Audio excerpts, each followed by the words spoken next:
चला तर आज मग आपण बनवूया मस्त असे कोबीचे पराठे। लहान मुलांच्या टिफिन बॉक्ससाठी परफेक्ट अशी रेसिपी आहे। ज्यांना कोबी आवडत नाही तेही आवडीने खातील।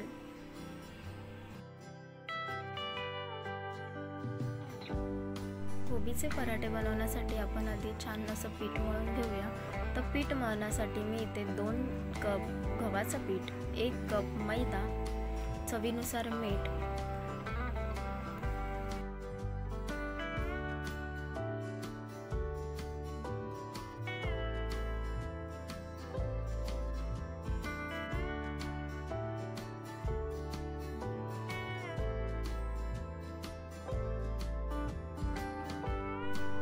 आणि हातावर क्रश केलेला ओवा टाकत आहे। हाताने क्रश केल्यामुळे ओव्याचा फ्लेवर हा पिठामध्ये छान असा उतरला जाईल। मिक्स करून घेऊ। थोडं थोडं पाणी टाकून आपण त्याचा एक सॉफ्ट असा डो बनवून घेऊया। मी अगदी थोडं पाणी टाकून त्याला छान पद्धतीने मळून घेत आहे। मळून झाल्यानंतर 10 मिनिटांसाठी आपण त्याला रेस्ट करायला ठेवून देऊया।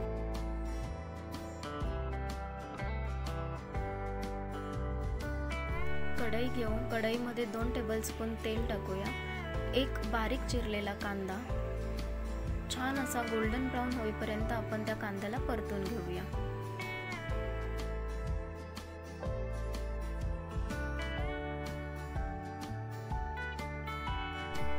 कांदा एकदा परतला गेला की त्यामध्ये आलं लसूणची पेस्ट टाकून घेऊया आणि तीही छान पद्धतीने परतून घेऊया। नंतर त्यामध्ये 1 कप गाजर, तोही छान असा मिक्स करून घेऊ आणि गोल्डन कलर येईपर्यंत त्यालाही परतवून घेऊ।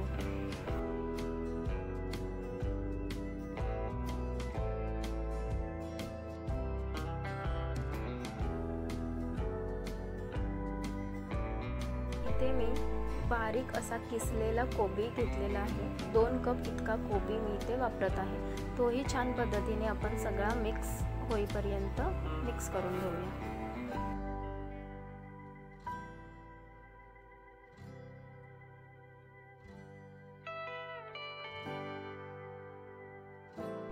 एकदा का कांदा, गाजर आणि कोबी छान असा मिक्स झाला की त्यामध्ये मीठ टाकून घेऊया।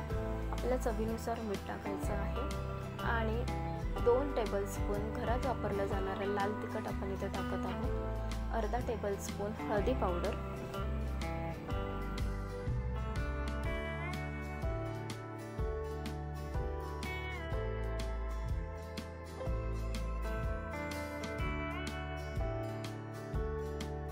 छान असं मिक्स करून घेऊया। बघू शकता हळदीमुळे किती छान असा रंग आलेला आहे।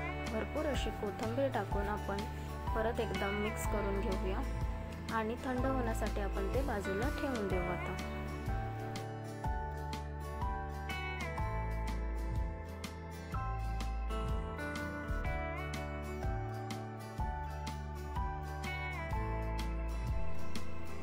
चपाती लाटण्यासाठी आपण आधी एक गोळा घेतलेला आहे आणि छान असा मध्यम आकारापर्यंत लाटून घेऊया।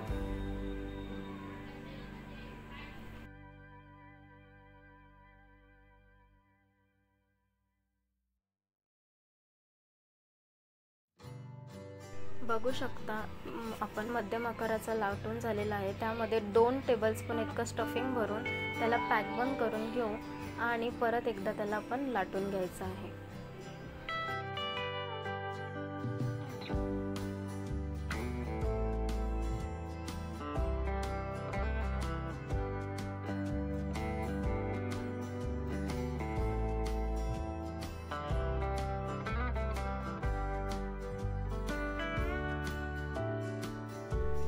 पातळ असं छान असं लाटून घेऊया।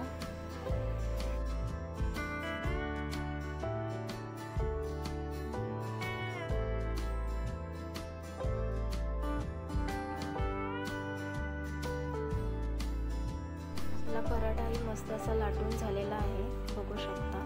त्यानंतर आपण पॅन गरम करायला ठेवला आहे।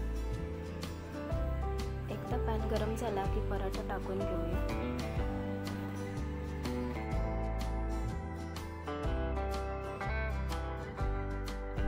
दोन्ही साईडला खरपूस असं आपल्याला पराठा भाजायचा आहे। तुम्ही त्याला तूप, बटर काहीही वापरू शकता। मस्त असं खरपूस भाजून घेऊन त्याला दोन्ही साईडने तेल किंवा तूप लावून घेऊया।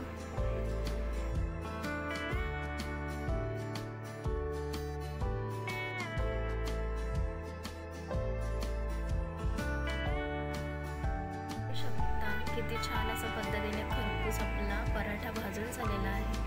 तर पराठा आवडला असेल तर चॅनलला लाईक, शेअर आणि सबस्क्राईब नक्की करा आणि हो कमेंटमध्ये नक्की सांगा की पराठा कसा झालेला। बाय।